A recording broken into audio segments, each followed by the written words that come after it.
Welcome back, everyone. Your lower captain Given 100 has returned yet again for another video for you guys today. In today's video, we're continuing upon our boy Son Wukong Deku. Last time I promised we would do some actual My Hero Academia stuff, so like I promised, we're going to be doing just that. So before we get into anything crazy, I just wanted to say, be sure if you guys love the channel, we're on the road to 400 subscribers. We've been stuck in the 300s for a long time, almost going on like about a few years now. Well, yeah, almost going on like a year now, maybe two. So what are y'all waiting for? If y'all like the video, be sure to hit that like and subscribe button, and let everybody know about this channel. We're trying to grow this family, this crew right here. We're gonna become king of YouTube, y'all. Just watch and see. Man, I'm focusing solely on this series because I think it's awesome. But it's going to be an amazing finale when we get to it. But there's a lot of stuff we got to go through. But anyway, no more sugarcoating it. If I can goddamn put the intro in this time, if my little app will let me, then I will do it. But just in case I can, y'all ready? I'm ready. Cue the intro. So like last time, we introduced, Deku went back to the Dragon Ball verse, met some more fan-made gods and other people. Oh yeah, guys, I also forgot to do a little bit of an interlude there. So let's do a little bit of a rewind before we cut to this.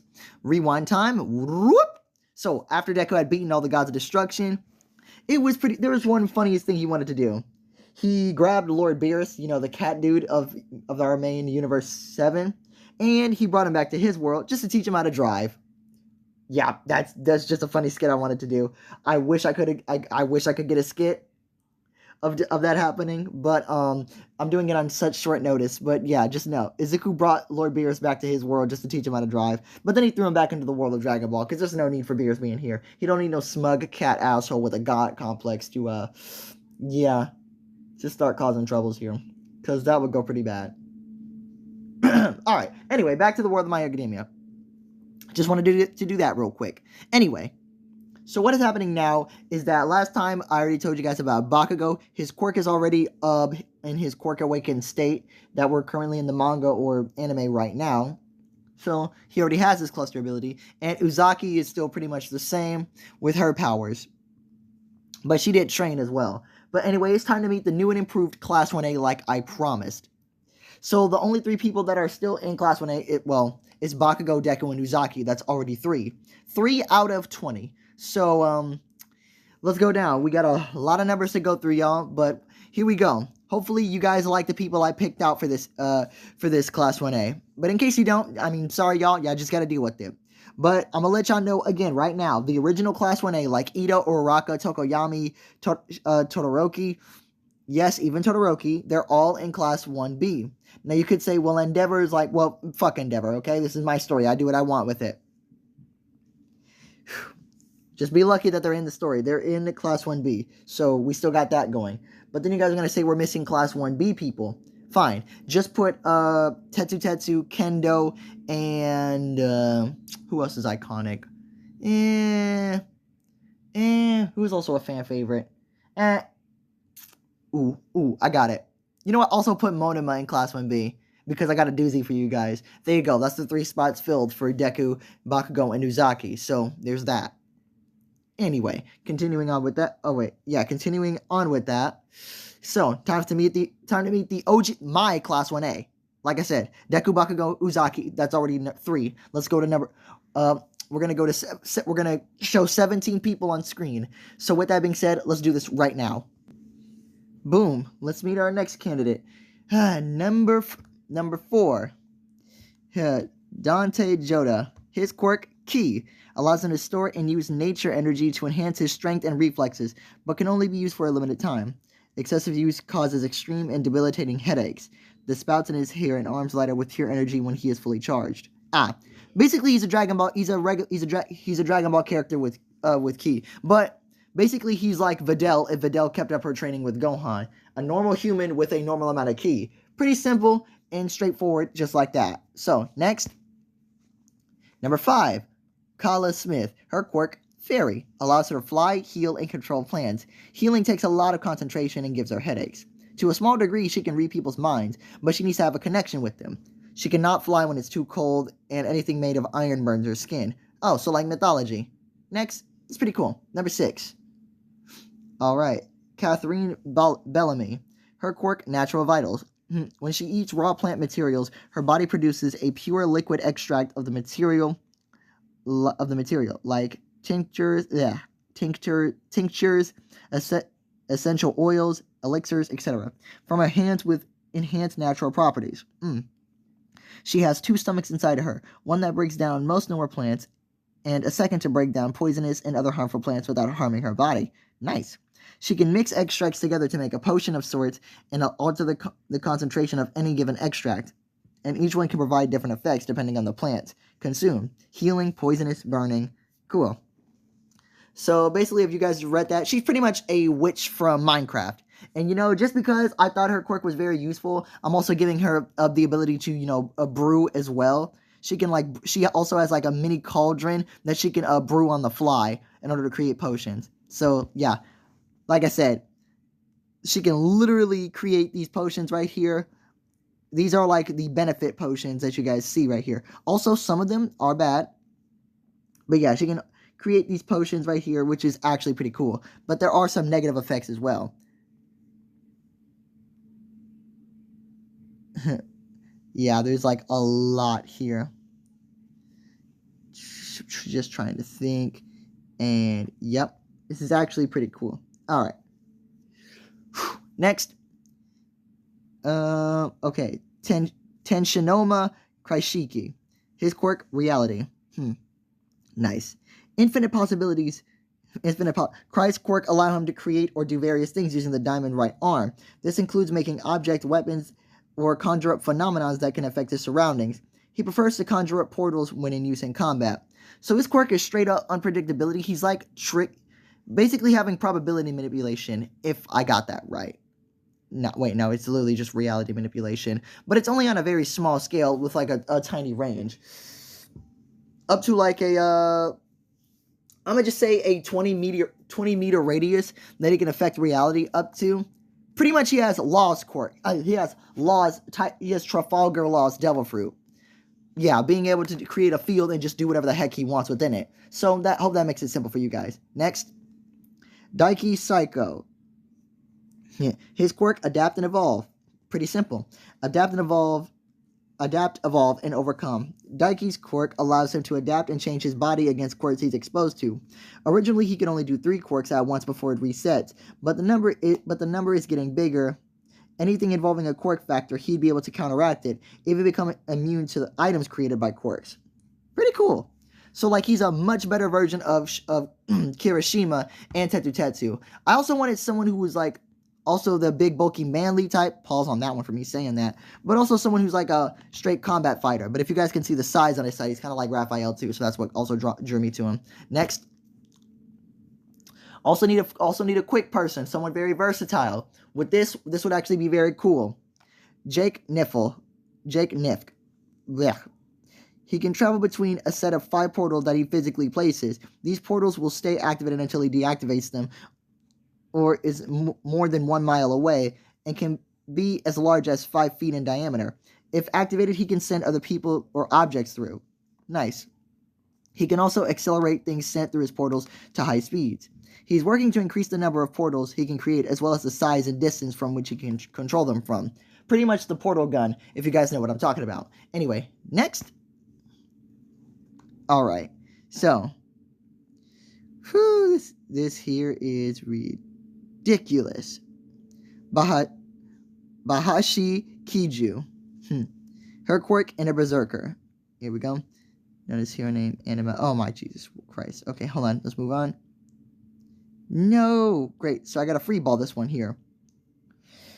Okay, pretty much she's I got to free ball this, so I don't want to make it too busted, but still. Pretty much she's a female version of the Hulk. I'll give you that.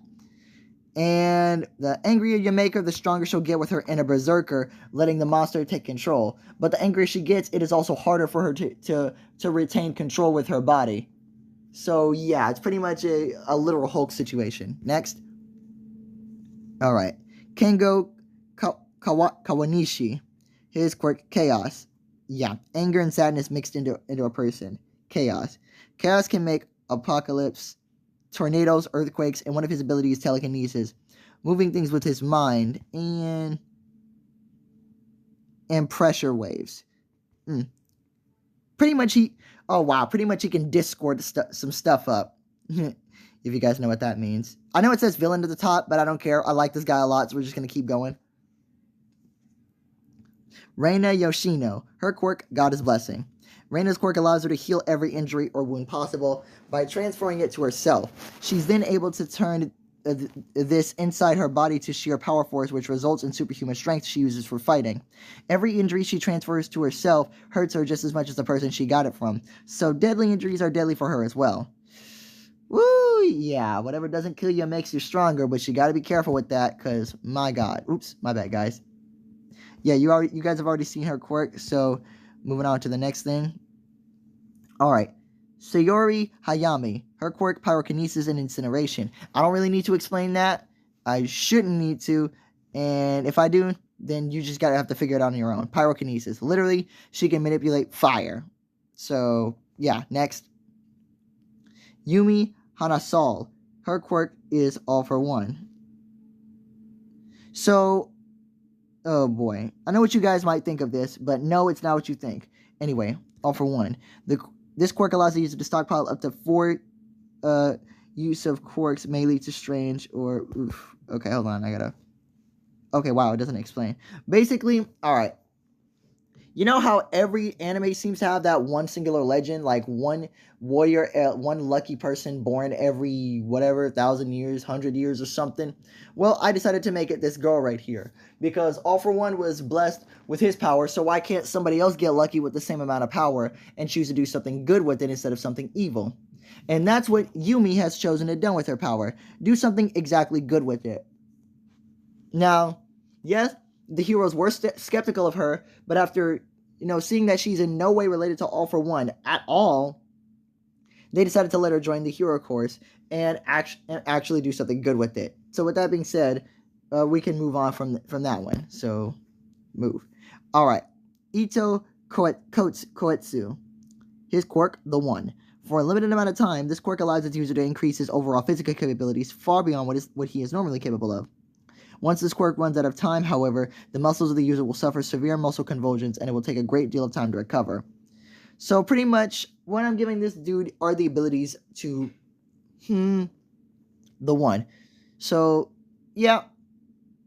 Alright, I know you guys can see it right there, but I'm gonna free ball it. Basically, this guy can straight up become Superman.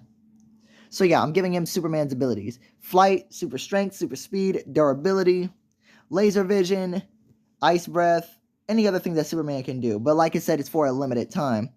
And like I also said, like, he has to make his quirk get stronger so he can get stronger. But there is a time limit to what he can do. So yeah, sadly enough, if his time limit runs out, he can force his quirk to activate for a longer time, but it will actually strain his body like Dragon Ball Z Kaioken. So he's got to be very, very careful because he can strain his body too much, which will cause nosebleeds and everything. So yeah, just like One For All, he will mess himself up if he pushes himself too hard. Next, Mary Ishtar. Her quirk, Power Pill.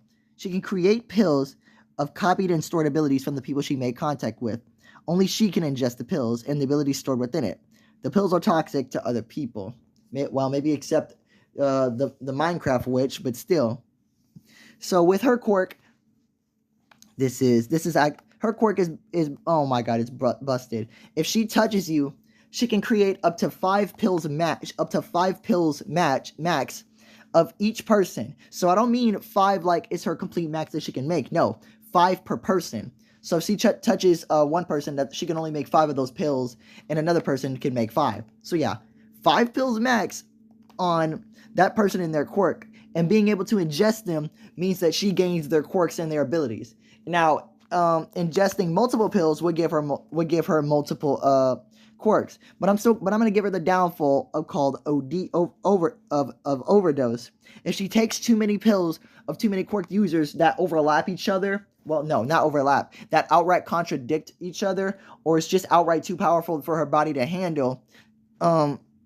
she can overdose herself and cause very bad problems for her in the future. Which is also why she's studying to become a nurse, just like Recovery Girl. So, yeah, better be very careful with what she does.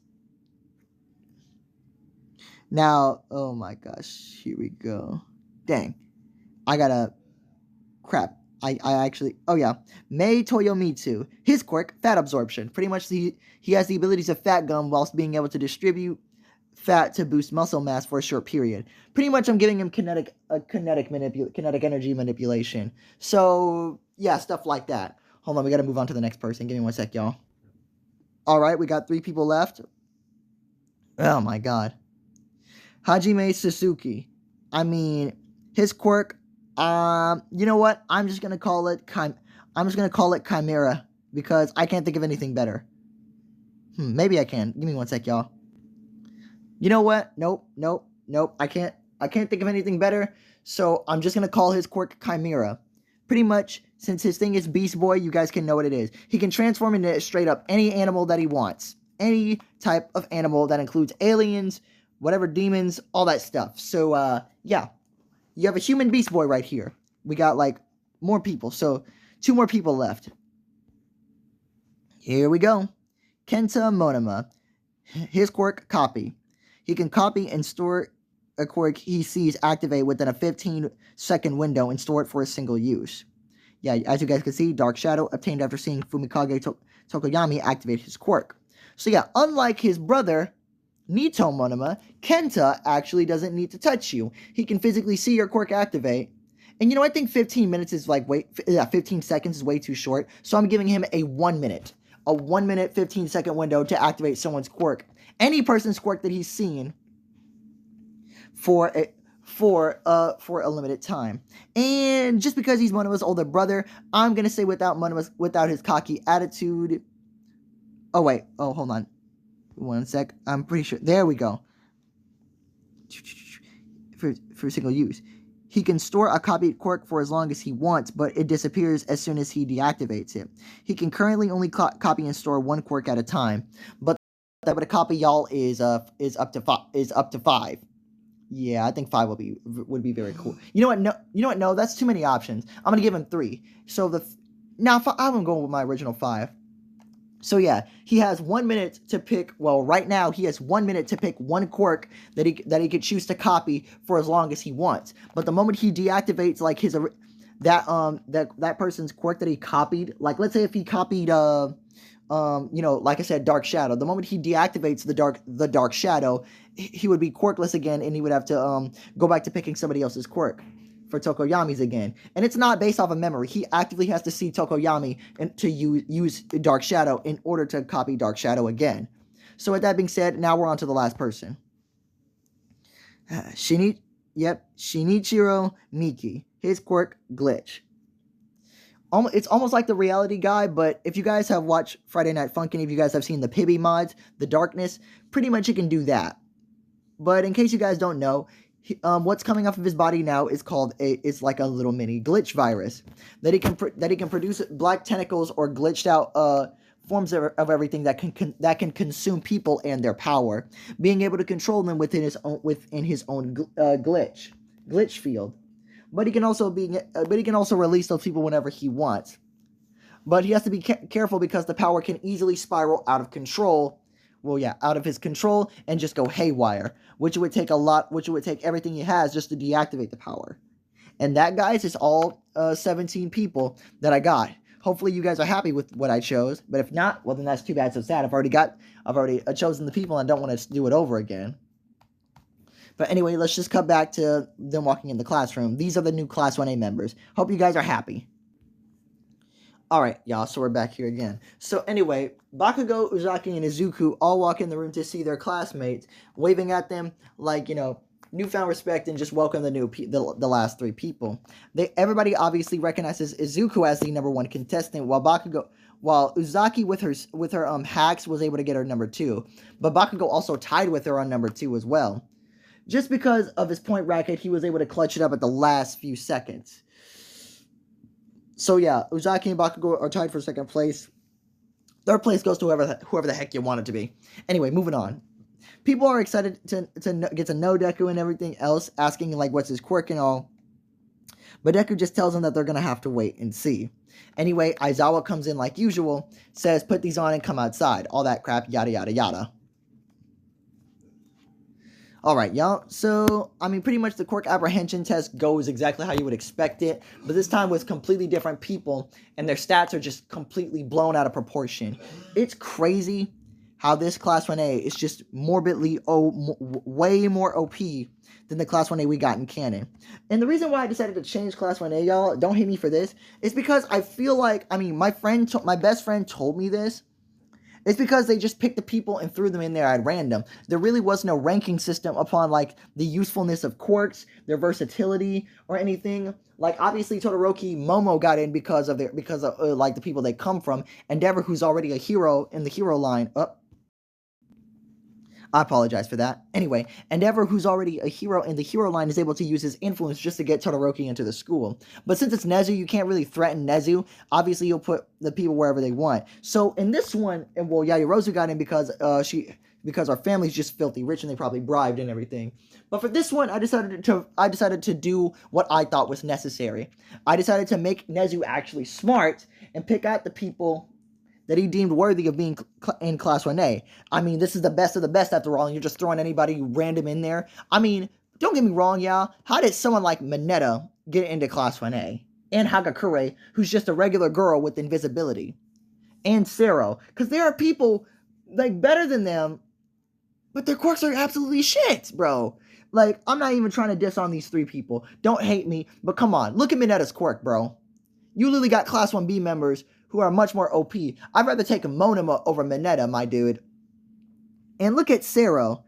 I'm just saying, you got some pretty busted people with some busted quirks, but they're in Class 1A. It's literally just flex tape. It's not like it's duct tape or anything. Anybody can literally just rip the dang thing. And then you got Hagakure, who's literally just a regular girl, but invisible. I'm just saying, like, what if a villain has a quirk that can attack all around a field? Her quirk is pretty much useless if you can't even get close to the dude.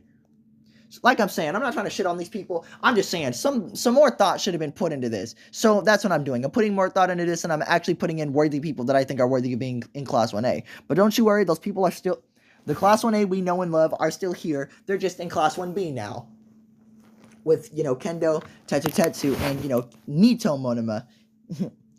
It's funny because Monoma's older brother... Because Monoma's, twin... brother, not older brother, twin brother is actually in Class 1A because he's like has a better version of his quirk than him.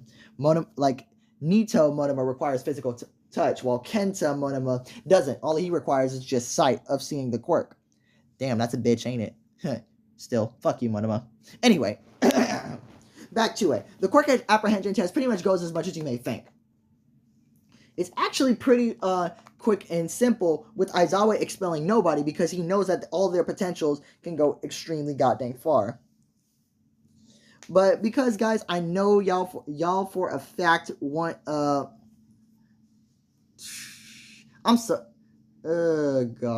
dang it. I know for a fact y'all might want Shinso in Class 1B because he originally is. So you know what? I'll just put Shinso in there as like an extra person. How about that? Class 1B gets 21, while Class 1A just gets 20. It's just one more person. It's not gonna make that big of a difference, so it don't really matter. But anyway, now we get to move on.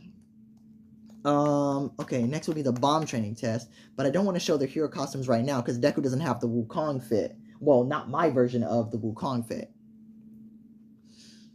Okay, sorry y'all, but I'm gonna have to take a rain check. He's gonna have to go to different animes again one more time. And he's gonna do this in the span of a bit. Okay, no. Aizawa, okay, instead of the bomb training test, they get 2 weeks to train themselves really quickly. So Deku has 2 weeks to get the Wukong fit. So, okay.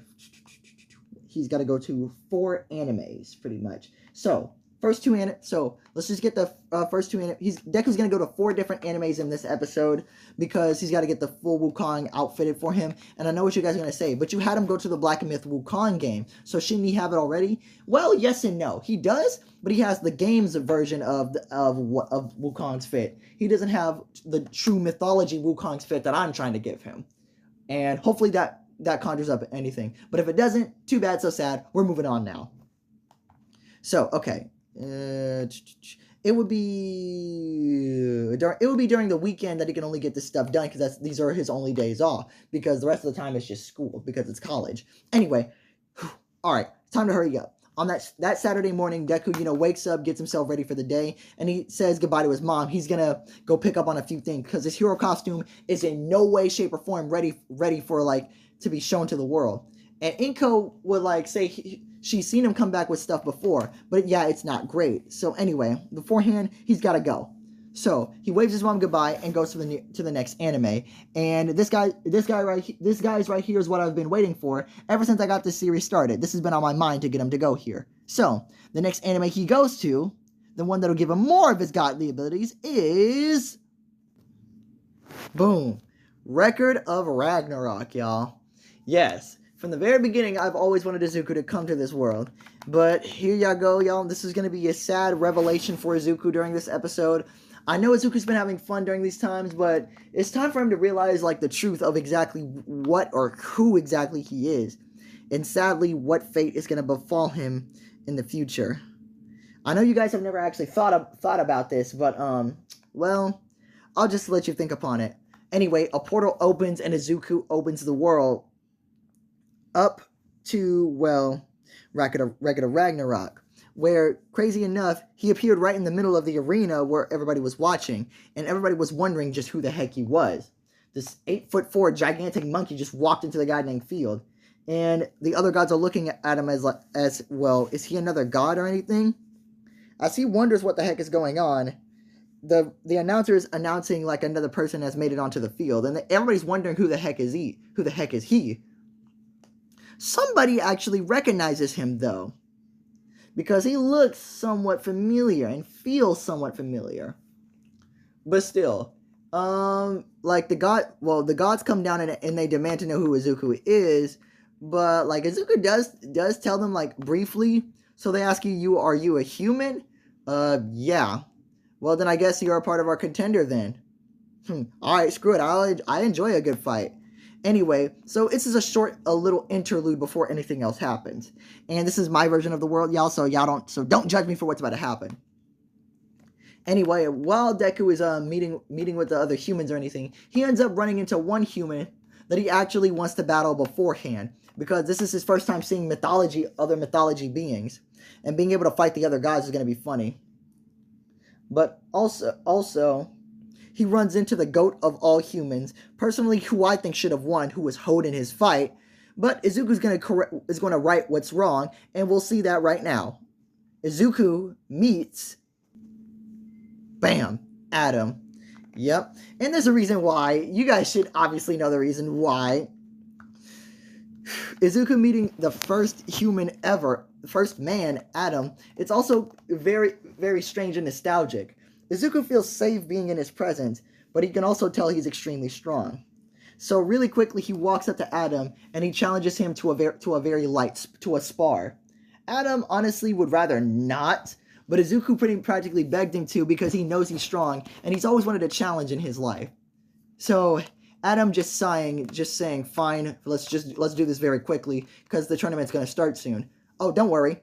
As he creates a little mini pocket dimension. Well, actually, no.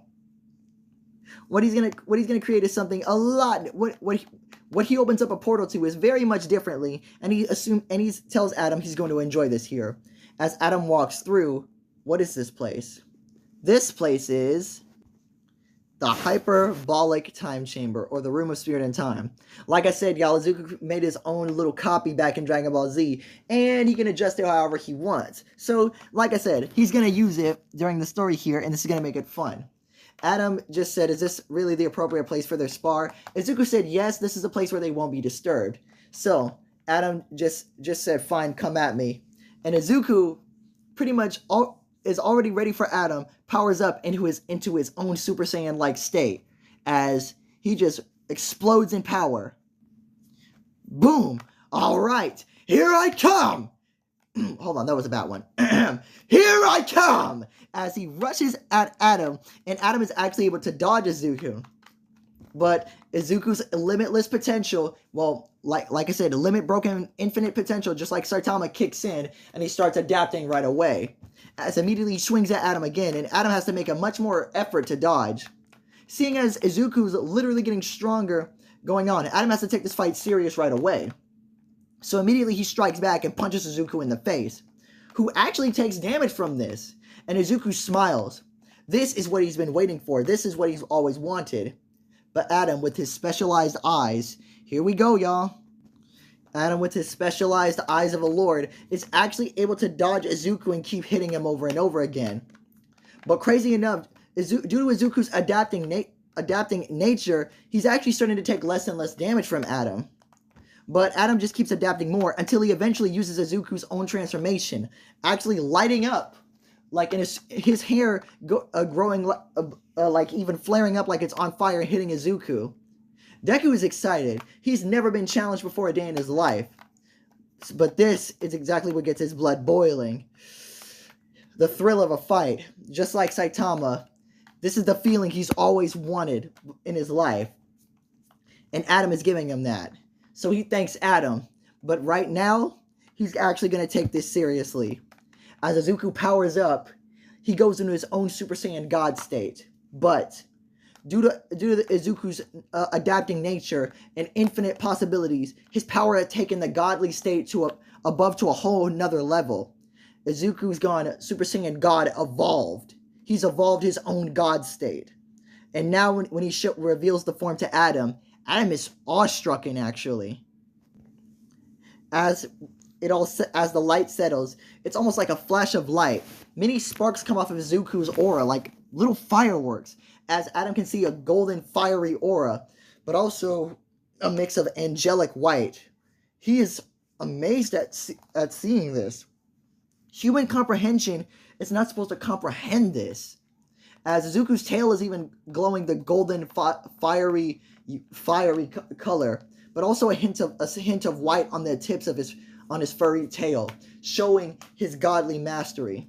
As he comes at Adam again, just like Zeus, Adam had tried to dodge, which he did, but this had immediately put strain on his body and eyes, as Izuku already stopped throwing punches and asked Adam if he was all right, and Adam told him about the glaring weakness of his divine reflection. Oh, well then, as Izuku would raise his finger to Adam and point at him and say, he would say something. What Izuku would say no weakness, and immediately Adam would be relieved of the pain his body would be from. Izuku would say he removed Adam's overbearing, glaring weakness of divine reflection, so now they can keep going for as much as they want. Adam said, "My child, you are a fool. But now you've gotten me fired up for the battle." As Izuku and Adam rush at each other, now they can fight to their heart's content. Izuku adapting to Adam, getting faster and faster, even dodging some of Adam's own attacks. But even so, even with Adam's divine reflection, weakness completely removed, he's still finding that even though he hits Izuku, Izuku is starting to shrug him off too easily now. Like, before when you hit Izuku at regular Super Saiyan, Izuku, did wince a bit before, coming back to hit Adam. Now, when Adam hits him, Izuku immediately just takes the hit and throws it right back, and throws a punch right back. So as the fight continues to grow, no one realizes that, time does essentially pass up there, but in the hyperbolic time chamber, it's super slowed down for Izuku. Now 1 day isn't a year of training. 1 day is almost it's 10 years. It's 10 years of training. So it's crazy. So literally a year has already passed, even though it's been an hour. It's been an hour. Wait, no, it's been a few hours, but already a year has been passed for Adam and Izuku. As they keep getting faster and faster, Adam realizes he can't damage Izuku anymore. He's just continuing to go until Izuku's eyes start to glow as well. You guys already saw Adam's eyes. You guys can already see Adam's eyes because of his divine reflection. But like I said before, Izuku already took away his overbearing weakness, so his mind and body won't overheat. But the craziest thing about it that Adam notices about Izuku is that even though he's supposed to be the prime example of a human, Izuku's far above him in terms of that now. because as Adam looks into Izuku's own eyes, he can see it. He doesn't know how Izuku did it, but he managed to copy Adam's eyes of a lord and go beyond it. As they're a completely different color, as you guys can see, it's almost like a Sharingan black and red, but then a light engulfs him, as the lightning around it even shines in a gold spiral. It's no longer the eyes of a lord, a divine reflection. Izuku has advanced him to now where they are, the eyes of God. Oh boy. And so Adam immediately, like when a punch is about to land on his face, Adam says he surrendered, he gives up, and Izuku stops the punch right then and there. As pretty much Izuku said that was amazing, and he takes Adam back to the stadium. But Adam gives Izuku a small recollection. My child, you've grown far past and beyond me, the first ever human, which was thought to be impossible toward anyone. But you fail to realize how godly you are. But you fail to realize that you are no longer human yourself. What do you mean? My child, you are no longer a normal human. You are also a god, like those we are fighting against. What, really? I can see it in your eyes. You've been to different worlds and realities. You are not from this world or our neighboring. You are from something new entirely. I cannot put my finger on it, but I know that your being alone is not that of an original human. You've been chosen to take up the mantle of something else entirely, something that resembles freedom, which is why you're going to these worlds, learning so much and liberating them of their problems. But what is that? But what do you mean by a?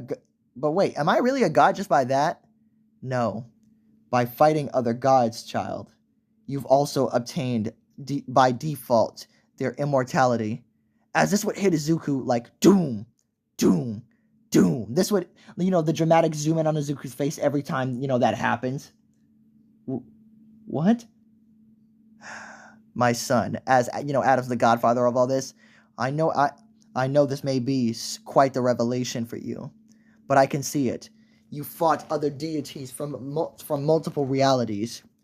Your body has to naturally adapt to it. Since I can tell by fighting you, you get stronger by just existing. But the more we were fighting, you were getting even stronger and stronger. Eventually to the point where you copied my own divine reflection and have advanced it beyond infinity, the infinite capabilities of what I myself was able to do. You are truly something special. But due to being so special, your body naturally adapts to what you're fighting, and to combat other gods to prevent you from suffering such a deadly fate. Your body had naturally adapted to gain immortality. As Izuku would look down at his hands, I see. I am truly sorry, child, but due to no longer being a human, just like me, a paragon, you are doomed to outlive every other being you care about. There is no turning back once you've attained these abilities. And I can tell you never knew, but you've gained immortality for a long time. I don't know exactly when, but you've had it for quite a while. I never knew. And as Adam can hear his name being called among the announcer, Adam knows. Well, my match is up. Cheer for me out there, child. I'm going to need all the encouragement I can get. But due to your revelation, I doubt you'll be, of much assistance for a while. Wish me luck. As Adam goes out there, as Izuku's just left there, jaw dropped and speechless. How could he be immortal and not known? He just thought that he just wasn't taking damage because he was adapting so quickly. But then he realized the regeneration that he learned, everything being around Kratos, all the other gods of destruction, they had immortality too. They tried to Hakai him, but it didn't work. He thought it was just because he was from a different reality, but no. His body was just dead set on on immortality. He knew he just couldn't die that way. Izuku is saddened by this news, knowing he'll come to outlive everyone that he'll ever care about and love. Such is the fate of immortality, and the fate of Sun Wukong. Oh well. But Izuku knows he can't dwell on this now. He has to help in any way he can, as he has to fight for the world, even for the humans of different worlds. As Izuku goes onto the stadium, in this one here, okay, I'm gonna change this outlook because Izuku took away the weakness of divine reflection. Adam actually ends up defeating Zeus in this one. So yeah, this is crazy. And because of this, Adam and Izuku training in the time chamber, the blood that was supposed to get on Adam's eye to break his divine reflection, actually Adam was able to duck under it and uppercut Zeus. Still to bring in the realm of possibilities, Adam had also still grabbed Zeus by the head and did the fist that surpasses time on him again. And Izuku, seeing that, automatically adapted and knew how to do it again. Yeah, he got Adam's eyes of a lord, but instead it's upgraded to the eyes of God. And oh boy, it's not even over yet, because Izuku also partakes in this tournament because he's so mad and he hates the gods for what they've done. He pretty much goes on a Kratos killing spree and starts just slaughtering all these gods. I mean, every single god that's in his tournament just gets killed. Like, the Greek gods still die the same way that Kratos kills them. The Norse gods, I don't know, they still get it the same way. Odin, Loki, all that crap. I'm sorry, y'all. I can't think of any other freaking way to take these gods out, but just know that they all end up dying, yada, yada, yada, all that crap. Until finally, when Izuku's killed all the gods because he's had enough because of his rage right now, because fuck this tournament, he's just gonna slaughter everybody. Well, all the gods. Because why couldn't they leave humans alone? Eventually, someone comes up to him. Hey, now, don't be throwing a tantrum just cuz, kiddo. As he looks over and he sees the goat of all gods. He sees Buddha himself. And yes, Buddha is the Buddha that actually trapped Sun Wukong under the mountain for 500 years. And as Deku looks at him, oh, you look familiar, kid. What's your name? As he would say, Izuku Shimura. Oh, never mind. I thought you were somebody else. But maybe. As Izuku can tell that this guy is strong as well, and just to clear his rage, I'm sorry, kind of lost my temper here. I can tell all these guys ended up dead, and I was supposed to face a demon, but it looks like you killed that guy too. As yeah, Deku killed that. I straight up forgot the guy's name that Buddha was fighting. Sorry about that, y'all. Deku just retconned this whole thing. But instead, he ends up challenging Buddha to a fight as well. And Buddha just ends up agreeing with it. Alright, I got nothing better to do. I'm bored as hell anyway. So their fight would ensue. Deku actually using the divine reflection, and Buddha using everything that he has. And this fight would actually get very intense. But due to Deku's infinite, limitless potential, and I know in the wiki it says Sun Wukong can never be stronger than the Buddha, but Deku is gone much farther than the mythology Sun Wukong ever could. Even though he hasn't achieved enlightenment yet, he keeps advancing so goddamn far, and with Adam's divine reflection, Buddha actually is starting to not being able to hit Deku anymore. Until he gets to the point where Buddha actually has to unleash his full power. And this is not a joke. Buddha uses absolutely everything against Deku, but it's just not. But as he keeps getting stronger and stronger, it's just not working here.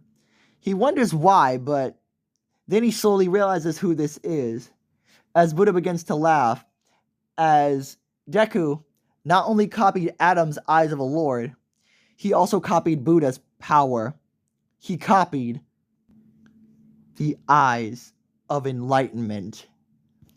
Deku has copied both the eyes of Lord and eyes of wisdom. Now, the eyes of God, the eyes of enlightenment are now his. And like I said, since back in Jujutsu Kaisen, he copied Gojo's 6 eyes and his infinity. Basically, 4 of the 6 eyes have been replaced. A pair of eyes has been replaced with Adam's eyes of God. So Izuku is always constantly going to mimic and copy everybody's attacks and get stronger with it. And the eyes of enlightenment, because, well, now Deku is truly all powerful like that. As Deku now like actually realizes how strong he truly can get, there really is no limit. He just is naturally going to be this strong. As for the first time, Izuku is now going to unleash his actual true power, as the Buddha already did, and now it's time for Deku's turn. As Deku unleashes everything, and I mean absolutely everything he has, he awakens his eyes, and his transformation is laid bare. Izuku finally letting go, and actually unleashing all of his true power at once, focusing all the power he obtained into this. As him and Buddha clash for the next few times, Izuku has completely outclassed Buddha. Now, Buddha's attacks can't even damage Izuku anymore. Even using the divine sword that Buddha had gotten is no match for him. As Izuku realizes that he truly is just become all powerful.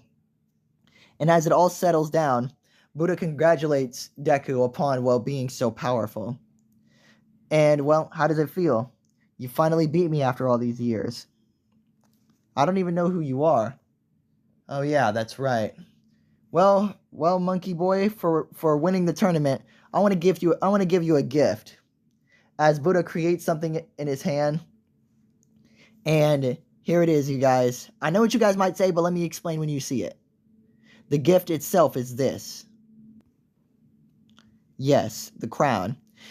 And I know what you guys might say, but wait, that was used to limit Wukong's power. Why would Buddha be? No. Buddha is not those stuck-up snobs at the Jade Palace or the Celestial Court. Deku, for some reason, gets a sense of familiarity upon it, and he doesn't want to accept the gift. But Buddha just says, don't worry. He's not those stuck-up snobs. He knows that Deku isn't the same rowdy monkey he used to be. What? As Buddha just grabs the crown and places it on Deku's head, as it does shine gold, but instead it grants Deku with a power. It grants him with the power of enlightenment. What? Why? Buddha just says he knows that the people of the Celestial Court are pretty much control freakish jerks, and he wants Izuku to tear the whole place down, to leave nothing left, and to create something new so that all beings are truly free. Thank you. But wait, why'd you have to give me a crown for this? Oh, so that those little stuck-up snobs wouldn't exactly be on my case about controlling you. As when they would see that, they would think you're already under their control. So it's a good little illusion to throw them off. Ah, I see. So I can just, yeah, you can take it off whenever you want. As Deku would try this and he would actually lift it off his head. Oh, okay, cool. But it still grants you with the powers of enlightenment. Alright, I'll just keep this on then. As the portal would open, and but as Deku puts the crown back on, he would regain back all the memories of mythology Wukong. Not the game version of Black Myth Wukong, no. I mean mythology, the actual mythology Sun Wukong. So Deku would actually realize that he's a reincarnation of someone who chose to die just to get rid of that headband, only to get it right back on again. And his sudden paranoia would come back, but he has the memories of mythology Wukong. So yeah, he's been reborn with Buddha giving him back all his memories and everything. Remember who you are now, Wukong? Yep. To be honest, wow. I didn't think this would actually work, but it did. Seems like you're the lucky break, kid. Seems like I am. So what are you gonna do now? Eventually take on the Celestial Court and the Jade Emperor, but as of right now, I haven't reached my full enlightenment potential yet. Yeah, I know, you have to let go of your earthly attachments for all that, but I don't see you doing that unless they're all dead. So, but knowing that you're already immortal, you're eventually going to outlive them anyway. Yep. As he creates a portal just to go home and everything after all this. Hey, son Wukong, huh? As Deku just turns around. Those stuck-up snobs are definitely going to end up contacting me again. But I don't really want anything to do with them. So, I pretty much give up. As he picks up his staff. But your journey though, kid. has just begun. As he throws Deku his staff. That's right.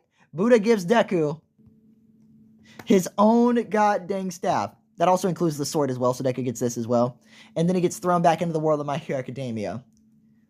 Ooh, shit. Okay.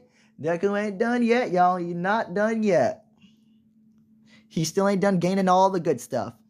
Alright, but that was that thing. That was Deku to gain his crown and his enlightenment. I know it's last, but I wanted to give him that first because I knew this would take too long. I mean, look, it almost took me an hour just to get this just to get this done. So now I'm going to skim to the next few animes. On Sunday, Deku went to this anime, and I'll tell you what he got there. Boom. Next anime he went to was Medaka Box, where he meets Kumagawa and the Witch Lady, who Kumagawa with his all fiction power.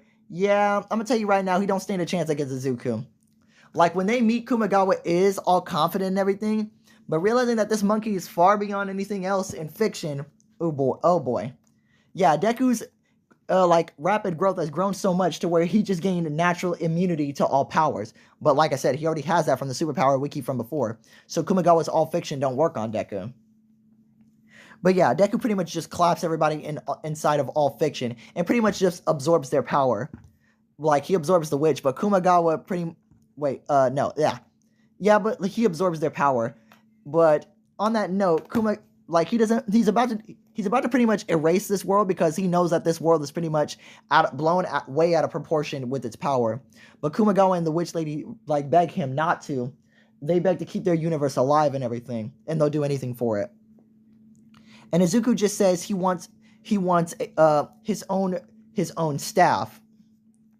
Like, really? Yes, his staff that is all powerful and that it complements his own powers, making him stronger to be within his own grasp. They say at once, and Kumagawa and the lady uses both of their powers at the same time to create Izuku his own Jingu his own staff, his own Jingu well, his own version of it. So let me show you guys what it looks like here. As they create Izuku's own staff, as you guys can see right here, this looks better. I don't like the Ryugi Jingu because it just doesn't look right to me. I'm sorry. And plus, I want to make Izuku's own character unique, so this is what his staff looks like. All around with his own godly cloud-like design. I think it looks pretty nice. But also, Izuku says give him, he wants his own specific armor, but he wants pieces of it, well, fragments of it made. That way, when he goes to a different world, it can be made all the more powerful. As they comply with it, but still, it ain't done yet. Oh, crap. Yeah, whatever. You guys can see whatever all that stuff was. Anyway, Izuku got his staff made. Now he goes to a different anime to get his armor made. So, let's continue.